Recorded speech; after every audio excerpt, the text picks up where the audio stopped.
Now broadcasting from his hidden bunker and fully stocked bar, it is the Saturday Report with Colt Sebastian Taylor. Hello everyone and welcome to this Saturday Report with me, Colt Sebastian Taylor, adventurer, entrepreneur, and amateur snow shoveler. Greetings from snowy southeastern Pennsylvania as I bring you the stories this week from a cold and blustery news bunker where we got about 5 inches of snow yesterday, but some mysterious stranger, not me, snow blowed my sidewalk, so thank you whoever you are. I would be surprised if you are a listener, but you are someone on the block apparently. But anyways, let's get started with this week's Saturday Report. First up this week, Arnold Schwarzenegger got into a bit of trouble in the EU. No, he didn't do anything terrible. But perhaps a little careless. He got held up at the airport by customs because he was bringing in an undeclared watch and did not fill out any papers about it. The watch wasn't just like, a little iPhone watch or something, an Apple Watch. It was a $294,000 watch he was bringing to be sold at a charity dinner, and because he was bringing the watch from a non-EU country into the EU for it to stay, he had to declare it, and he didn't. According to press officer Thomas Meister, quote, he did not declare a product. A product was imported from a non-EU country in order to remain in the EU. Arnold was detained for 3 hours at the Munich airport for traveling with a watch he owns that he might be auctioning at his charity auction tomorrow in Kitzbühel in Austria. Apparently, it was a watch from the Swiss luxury brand Audemars Piguet, which I have no idea what that means. Arnold Schwarzenegger was never asked to fill out a declaration form and said he had answered every question to the officer honestly. He cooperated at every step, even though it was a incomplete and incompetent shakedown, a total comedy of errors that would make a very funny cop movie, according to an anonymous source. So apparently, he agreed to prepay the potential taxes on the watch, because there'll be like a minor tax case about this. But the officers failed to use a credit card machine for an hour. They tried to use a credit card machine, and it wouldn't work for an hour. Then they took him to a bank to withdraw cash, but the ATM wouldn't take out. The ATM had a low cash takeout rule, so he couldn't bring out enough. He couldn't take out enough cash to pay the fine, so then they went back to the airport where they got a new credit card machine and then swiped the card for the pre-tax fee or whatever it was. Anyways, he did sell the watch. He raised $294,000. I don't know if the watch was that much, or that's how much the bid was. Anyways, that's how much money the charity raised off the watch. It probably wasn't a $300,000 watch, but since it was from Arnold Schwarzenegger, it probably got more. It sold for his charity in Austria, the Schwarzenegger Climate Initiative. All in all, it raised 1.31 million euros. Attended by U.S. climate envoy John Kerry, and other things were auctioned off as well, including unique jewelry and art pieces. Schwarzenegger said at the dinner, I'm not going to do the impression, amidst the ongoing fight against pollution, I also witnessed the progress that has been achieved. We have come a long way. Today, so many people are here to be part of that solution. I extend my gratitude to everyone who has joined my fight against pollution. So, I imagine he'll probably send his lawyer there to finish up the case. In Germany, wherever they do that, or they'll just they got the tax money, they'll probably have to pay a small fee, and that'll be that. But hey, if you're gonna bring a watch in to auction for $250,000 to raise money for pollution stuff, then you need to tell the Munich customs police there, because they'll get you. They even got the Terminator they'll get you too. So, fortunately, Arnold Schwarzenegger not going to jail and raised over €250,000 for his charity in Austria. In other celebrity and crime news this weekend, Alec Baldwin has been charged for the second time in a fatal shooting in his movie Rust, which you may recall happened in 2021. According to court documents, he was charged on 2 counts of involuntary manslaughter. The first involuntary manslaughter against Baldwin is described in court documents as a negligent use of a firearm, while the second one, without due caution or circumspection, which is detailed as an act committed with the total disregard or indifference to the safety to others. Both are 4th-degree felonies. According to Luke Nikas and Alex Spiro, attorneys for Alec Baldwin, they said, quote, "We look forward to our day in court," and they both insisted that he was not guilty. The manslaughter charges were dropped late last year, with prosecutors saying in a statement that they could not proceed under the current time constraints on the facts and evidence turned over by law enforcement in the existing form due to new facts in the case. The cinematographer Halyna Hutchins was killed and director Joel Souza injured when a gun held by Baldwin fired a live round during a scene rehearsal on the set of the Western. Alec Baldwin denied pulling the trigger on the weapon in an interview on CNN after that happened. The initial decision to drop the involuntary manslaughter charge against Baldwin of April last year came when authorities learned the gun used in the shooting may have been modified, according to law enforcement sources. However, the prosecutors did say they could refile the case at a later date, and they did. In October, prosecutors said additional facts have come to light that we believe show Mr. Baldwin has criminal culpability in the death of Halyna Hutchins, in a signal that the grand jury would decide on recharging the actor. The armorer, Hannah Gutierrez Reed, also faces involuntary manslaughter charges. She's pled not guilty, and her trial is supposed to start in February. The film's assistant director, David Halls, who was identified as the person who handed the firearm to Baldwin, he, in 2023, signed a plea agreement for the charge of negligent use of a deadly weapon, and then he, in exchange for 6 months probation as well. The Hutchins family, represented by Gloria Allred, who does a lot of representations, responded to the Friday's development in the statement to CNN, and they currently have a civil lawsuit against Baldwin. Quote, "They continue to seek the truth for our civil lawsuit for them. They also would like there to be accountability in the criminal justice system. We are looking forward to the criminal trial, which will determine if he should be convicted for the untimely death of Halyna. The widower, Matt Hutchins, also a cinematographer, I believe, declined comment when reached by CNN. If Alec Baldwin is convicted, he could face up to a $5,000 fine and 18 months in prison. So, guess we'll see how that court goes out there for him. I don't know. I think it's a very touch-and-go case. There are lots of people who are responsible to give him a gun before it enters his hand. He might be responsible because he was producing the movie, but personally, I mean, it's gonna be interesting to see how they approach this case and what happens. In other entertainment related news, Malia Obama is screening her short film The Heart at Sundance this week. She is the daughter of former President Barack Obama. It is a part of a U.S. short fiction films being shown at in the Park City, Utah Festival. She's credited as Malia Ann. She wrote and directed the project, which is about a grieving son whose mother left him an unusual request in her will, and debuted this past Wednesday and was shown throughout the week.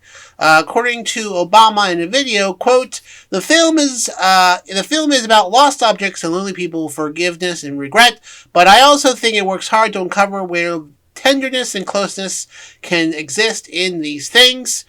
We hope you enjoy the film and it makes you feel a bit less lonely, or at least reminds you not to forget about the people who are. The Heart was previously screened at Telluride, as well as the Chicago International Film Festival, where it was recognized in the Best Live-Action Short category. Obama previously worked as a writer on the Donald Glover-produced limited series The Swarm. Malia Obama was the topic, apparently, of conversation earlier in the day in Sundance when Blumhouse's Jason Blum recalled his own festival highlights, from screening Whiplash to the debuting of the Oscar-winning film Get Out. Quote, "And the first ever screening with a public audience was here at the library, and people went crazy, and Barack Obama's daughter was in the audience. That was amazing. That's what started the whole thing." So, hey, congratulations. I'm sure last name Obama opens up a few doors, but glad she is pursuing, obviously, something that she enjoys doing. So, hope she continues making films. We now go to science. Cicadas, those loud bugs in the summer that make lots and lots of noises. Now, apparently, it seems like every year it's like this year it's the biggest one we've seen in a decade or a century. Well, apparently this year, they're in between the southeast, Midwest, and Illinois area will be the biggest cicada brooding when they come out since 1803. Allow me to explain. This spring, for the first time since 1803, two cicada groups known as Brood 19, or the Great Southern Brood, and Brood 13, or the Northern Illinois Brood, are set to appear at the same time, what is known as a dual emergence, and they are also adjacent to each other. The last time the Northern Illinois Brood's 17 cycle aligned with the Great Southern Brood's 13 years period, Thomas Jefferson was president, and after the spring it'll be another 221 years before those broods appear again. According to Floyd Shockley, the chair of Entomology Collections Committee at the Smithsonian National Museum of Natural History, nobody alive today will see it happen again. It's really rather humbling. These insects will appear in late April and use their forelegs to tunnel out of the earth, where their red eyes will be looking for a spot where they can peacefully finish maturing. A few days after they emerge and molt, the males will start buzzing in an effort to find a mate, a slow building crescendo of noises that can sound louder than a plane. Dr. Shockley said the dual emergence would most likely result in more than 1 trillion cicadas appearing in the roughly 16-state area where the two broods are generally seen. Forested areas, including urban green spaces, will have a high number than agricultural regions. To put in perspective, 1 trillion cicadas, each of which are about an inch long, would cover 15,782,828 miles. That cicada train would reach the moon and back 33 times. That's how many there are, apparently. Apparently, according to Dr. Shockley, one of the more exciting aspects of this is that the possibility of interbreeding along a narrow band of northern Illinois where the two broods overlap. He said, quote, "Under the right circumstances, with just the right number of individuals crossbreeding, you have the possibility of the creating of a new brood set to a new cycle. This is an extremely rare event. In most cases, the cicadas, which live about a month, will die not far from where they emerged, but since they're not great flyers and even worse landers, cicada often end up in sidewalks and streets where they can be squished by people and cars and could conceivably make things very slick. In urban areas," quote, "there will be sufficient numbers to necessitate removal of their bodies, but rather throwing them in the trash or cleaning up with street sweepers, people should consider them basically free fertilizer for plants in their gardens and other natural areas." According to the University of Illinois Urbana-Champaign, during the 1990 cicada emergence, there are reports from people in Chicago having to use snow shovels to clear sidewalks of dead cicadas. Ugh, no thank you. So that's interesting. That's interesting. I mean, they always say cicadas are every year is going to be a big one. Everyone's going to be a big one. But apparently this one, the biggest in a while. And you could see the emergence of a new brood that are set to a different time that might come up, every 12 years or every 15 years, may emerge if they crossbreed between these two cicada broods where they overlap, which is very, very interesting. And if you're a bug guy, well, boy, howdy, it must be your Super Bowl. I'm not a bug guy at all, but I guess we'll see if a new brood pops up. We're going to see if a new brood pops up. Speaking of loud noises, sometimes people snore. And sometimes it's very annoying, but sometimes people get murdered about it. Well, apparently that happened just in my backyard, not literally, but in Hatboro, Pennsylvania, Montgomery County, which is just next door from where I am, a Pennsylvania man was accused of stabbing a neighbor to death because he could hear his loud snoring through a wall in their connected homes, according to authorities. Christopher James Casey, 55, was charged in the death of 4 days earlier of Robert Wallace, who the coroner found had been stabbed several times. Wallace removed a screen from a window in Casey's home and opened the unlocked window as Casey was eating dinner on Sunday. And after a verbal confrontation, Casey stabbed him in the chest with a large military-style knife, according to Upper Moreland Township Police and Montgomery County prosecutors. So, Wallace, the details are a little hard to follow here. So Wallace, the guy who died, removed the screen from the window in this guy's home, opened the unlocked window as he was eating dinner on Sunday, and then had a verbal confrontation. Police said Casey, this is the guy who got arrested, told Wallace had not been menacing him or threatening him when Casey stabbed him through the doorway of Casey's home. They had been having personal issues for the past year and a half, prompting several calls over Wallace's complaints about his snoring, Casey told investigators during an interview Sunday night at Abington Hospital. After about 20 minutes of speaking through the window, Wallace, the guy who died, appeared to calm down and wanted to shake hands and offered to pay for nasal surgery to alleviate Casey's snoring. Casey told police, according to the affidavit. Casey unlocked his front door holding a knife and a stun gun under a blanket. Casey, according to police, quote, Casey described Wallace as a very volatile, very strong, he's angry type of person.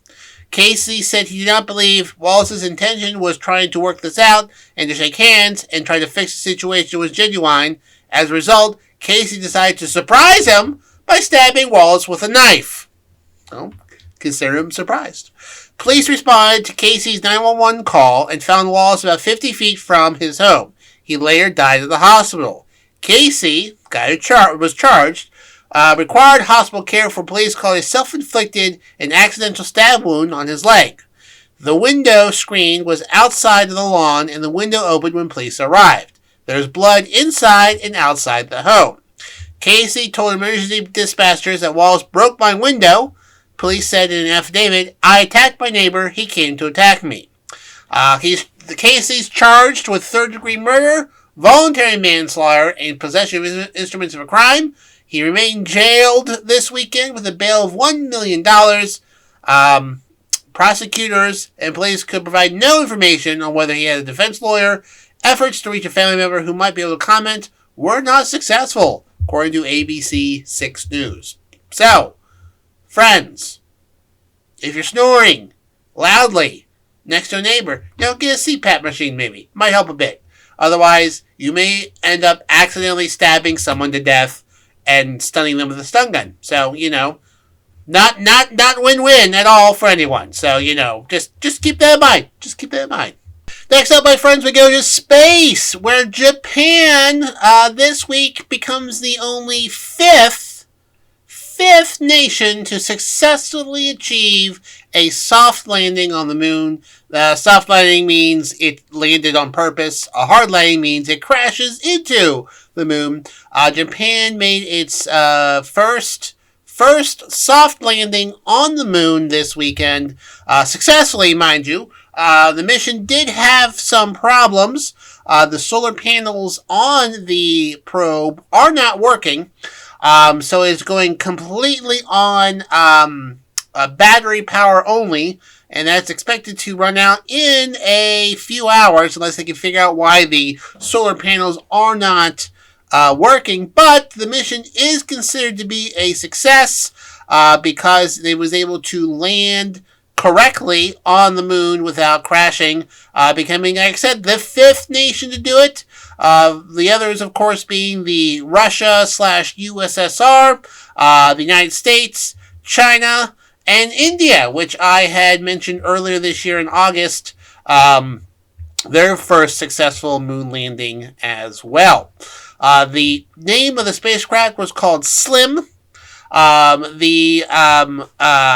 According to Yamakawa Harishi, quote, "First and foremost, landing was successful. We should be able to access the lunar surface. I believe that is the path opening to that now." Pretty amazing stuff. China's first landing was in December 2013, whereas the United States and the former Soviet Union were quickly trying to get there during, quote-unquote, the space race. The SLIM is short for Smart Lander for Investigating the Moon. It was launched last September, along with a X-ray space telescope. The scope deployed into low Earth orbit shortly after liftoff, and recently sent home its first 10 test images. But SLIM went out towards the moon. The probe took a long and looping route towards the moon, finally arriving in lunar orbit on Christmas Day. The initial orbit was highly elliptical, taking SLIM within 373 miles of the lunar surface at its closest point, and then 2,485 miles, which is almost the length of the United States, at its most distant orbit. Early last Sunday, SLIM performed a crucial engine burn, circulating its orbit at 373-mile altitude and setting the stage for descent and landing operations.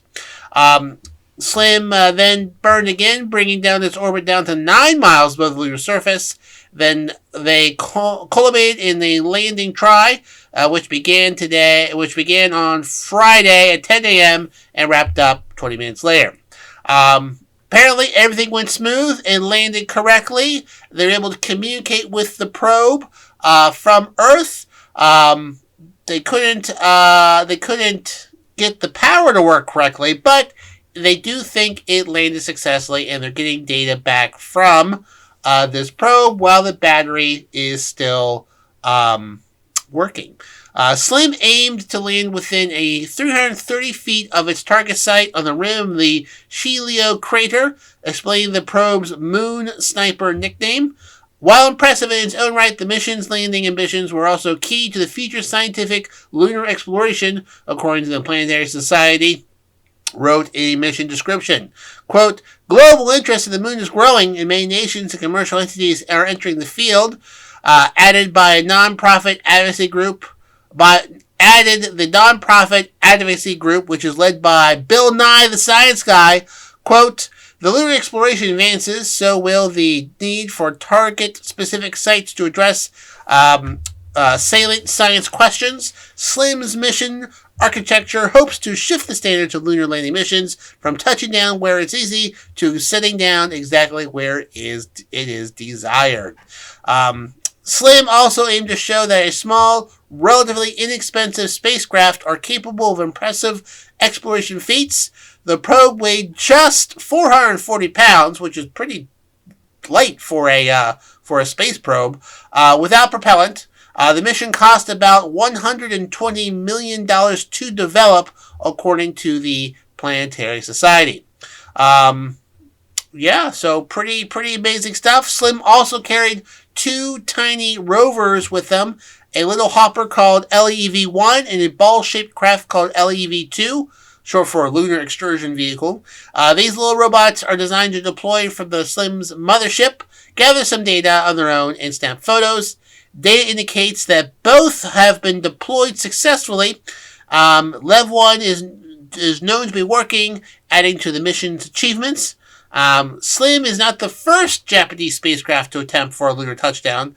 The nation put a tiny lander on Omoteshi's called Omoteshi on NASA's Artemis 1 mission, which then sent an uncrewed Orion capsule to the lunar orbit and then back in 2022. But the Omoteshi handlers could establish communications with the probe, and its landing attempt was abandoned. So, so congratulations, Japan, the 5th nation to successfully land something softly onto the moon and get it to be communicated it back with. So, pretty amazing stuff. Pretty amazing stuff. Science. I love it. We now go to business, where it was reported that Macy's is closing 5 stores and cutting 2,350 jobs as a way to save some money. They plan to be closing 2 stores in California, in San Lorenzo and Simi Valley, as well as one in Florida and Tallahassee, a store in Hawaii, and an Arlington store in Virginia. According to the memo released, the company will be eliminating management roles and implementing more automation services. Macy's is a publicly traded company and faced pressure from investors to make the business more profitable as consumer spending on apparel has declined. Between September 2022 and 2023, Macy's saw its brick-and-mortar sales decrease by 7%. In December, one investor group proposed a bid to take the company private, valuing it at $5.8 billion. Layoffs come as the company prepares for a transition of CEOs. Tony Spring will become the new chief executive as Jeff Gennett, who has led the company since 2017, steps down. According to an email, a spokesman for Macy's said, quote, "As we prepare to deploy a new strategy to meet the needs of an ever-changing consumer marketplace, we made the difficult decision to reduce our workforce by 3.5% to become more of a streamlined company." The Macy's union, which has yet to respond to layoffs, organized a strike in Washington state less than 2 months ago on Black Friday, saying that, quote, "Macy's CEO gets $11 million per year while a lot of his workers rely on food banks. And some can't even afford to see doctors because of low wages and the expensive health care," according to Isaiah Domingo, an employee who has worked for Macy's for 21 years, according to an article in The Guardian in November. Macy's executive compensation, including salary, equity, and other benefits, which is reportedly total above $12 million for Gannett in 2021. Go figure. In other layoff news, Wayfair is expecting to cut 1,650 jobs, or 13% of its workforce. This news made Wayfair shares surge in trading today. On the news, they're laying off 13% of their global workforce, including 19% of its corporate team, as a way to streamline its business and cut out layers of management. The restructuring, the third Wayfair has done since the summer of 2022, is expected to save the company $280 million. They are not the only companies. Macy's, as I just mentioned, announced it, but also Hasbro and Etsy have announced cuts in the last month as well. Wayfair is cutting 30% of its global workforce as the online buying of goods starts to decrease now that COVID-19 is further in the back window. They are cutting out layers of management and reducing costs after going, quote, overboard with corporate hiring during the COVID pandemic, the company announced. The company plans to lay off. They're focusing on people in management and leadership positions, according to the statement. Shares were up 10% on Friday as the news was announced. According to Wayfair's co-founder and CEO, Najar Shah, quote, the changes announced today reflect a return to our core principles on resource allocation. Although persistent category weakness makes revenue growth challenging, we remain encouraged by the share gains we continue to see. During the height, sorry, got a little turnaround here. Like I said, Etsy, Macy's, and Hasbro all laid off people in December during the height of shopping season. Kind of a jerk thing to do as well. Wayfair said the cuts were not related to fourth quarter performance, but rather a proactive move to get the company back to its core structure. During the pandemic, Wayfair saw an explosion of sales as people spent stimulus dollars and savings to splurge on home goods like furniture and decor. They saw annualized sales double, going from $9 billion to $18 billion almost overnight, and needed to boost corporate headcount to meet that demand, according to the memo. However, as the impact began to wane, the home goods sector started to see a pullback in demand, and that resulted in the cuts.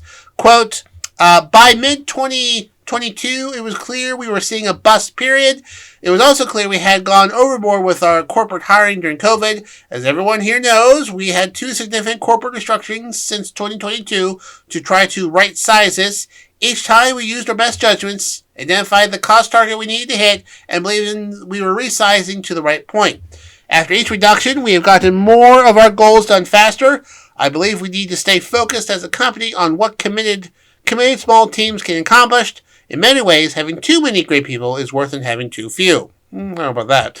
With too few, you get a lot done quickly, but you may not get everything done you want. Having too many causes inefficiency, coordination costs, investments in lower return activities. That is what we've been experiencing and what we need to end. So, sounds like he wants his guys to do more work for the same price to me. I don't know about that. So, we'll see about that. I'm not sure. A lot of people, just saying. Interesting.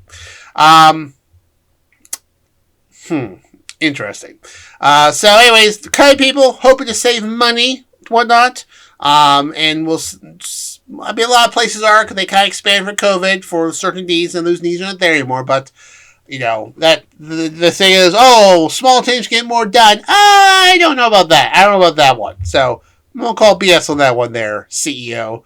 But anyways, additional layoffs from Wayfair, as well as Macy's and other companies, as the year continues.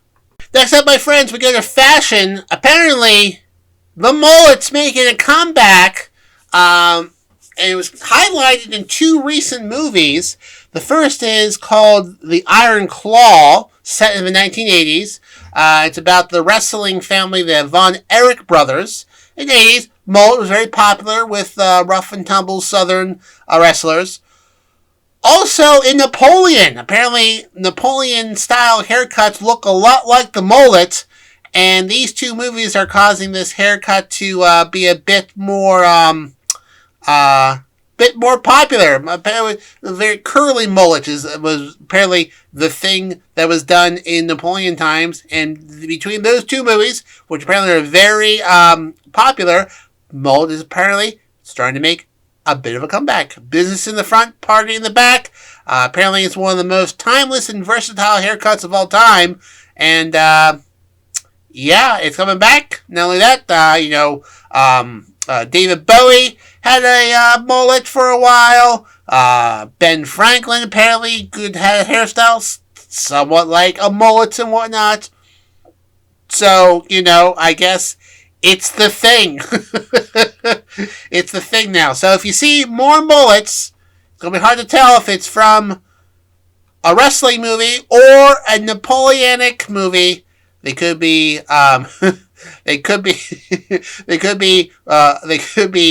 emulating their favorite wrestlers or their favorite European dictator. So, yeah, why not? Why not? European French dictator. I should probably narrow that down. There's a few dictators from Europe that might come to mind before Napoleon. French, early 1800s, Emperor of France. Either one, they could be a fan. So, I found that to be very, very funny. In other related news, Richard Simmons made a rare public statement. He's been pretty much out of the public eye, staying out of the public eye on purpose for quite a while, releasing a statement about a biopic, an unauthorized biopic about him, starring Pauly Shore as Richard Simmons. He posted a rare statement on Facebook, which was been more than a year since he posted it on there. He said, quote, "You may have heard that they may be doing a movie about me with Pauly Shore. I've never given my permission for this movie, so don't believe everything you read. I just want to live a quiet life and be peaceful. Thank you for all of your love and support." So he was a subject of a recent podcast looking into him, making sure he was okay. He was apparently, but there's a bit of mystery about what's going on with him. But this week, production company Wappler Organization announced plans to make a biopic about Richard Simmons, though whether he cooperated with the film is unknown.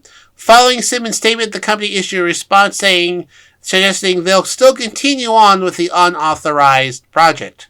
Quote, "While we would love to have him involved, we respect his desire to privacy and plan to produce a movie that honors him, celebrates him, and tells a dramatic story. We know he is a deeply private person, and we would never want to invade that.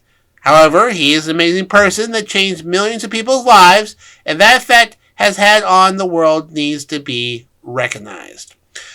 Shore, who also appears as Richard Simmons in an unrelated short film titled The Court Jester, previously said of the role, "I'm really excited about sharing Richard Simmons' life with the world.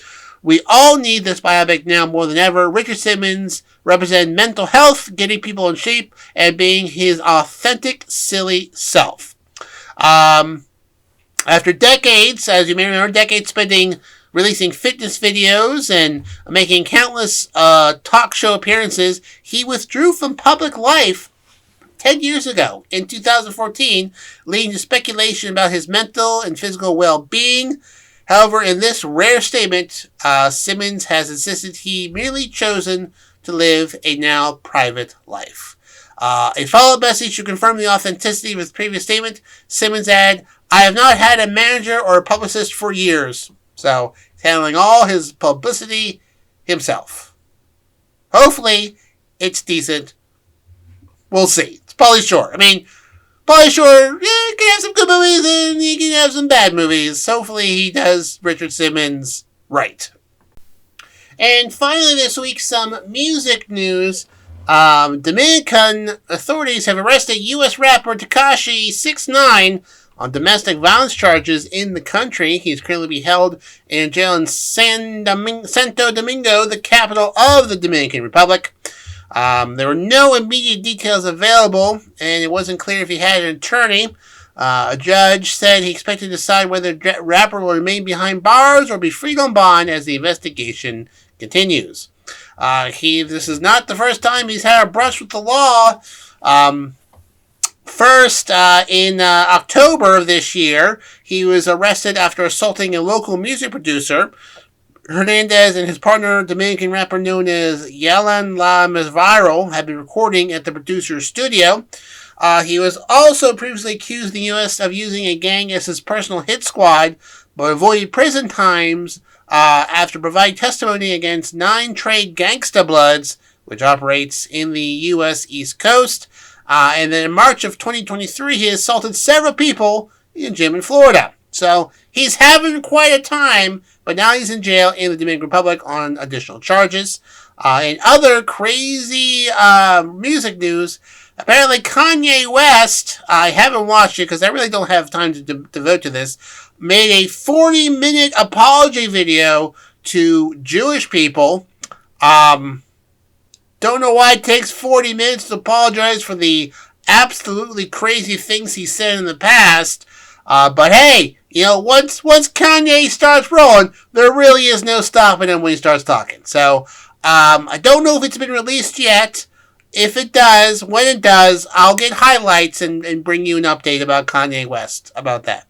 I don't believe he is still running for president either. I don't think he changed his mind on that as well. So, yeah, good good for him. He's making amends, I guess, and maybe Tekashi 6ix9ine will sort out his stuff too, because the world needs both of them. I'm sure you've said every day. Well, my friends, that just about wraps up this chilly and snowy Saturday report with me, Colt Sebastian Taylor. Thank you so much for joining me here today. Remember, you can find me on a variety of social media networks like the Twitter, the Instagram, the Facebook, the Counter Social, Cameo. Watch my online D&D game Wednesdays at 8:30 p.m. There'll be links in the bottom. You can check that out and whatnot. And, of course, subscribe to the podcast here at anchor.fm/Colt S. Taylor. It'll redirect you to the official Spotify site, which I don't have memorized, but check that out as well. And just as a bit of a programming note, I am unlikely to be producing an episode for the first 2 Saturdays in February. I'm going to be gone to a wedding in Kentucky. Definitely the 3rd won't be here, and when I get back, I may not have enough time to put one together. So, I'll have an episode next week, and then you'll have 2 weeks off before I come back with updates. So, hopefully, you'll survive. Or, I'll win the lottery and never come back. We'll see what happens. So, until next time, my friends, I'm, of course, your friend, Colt Sebastian Taylor, and I'll see you later.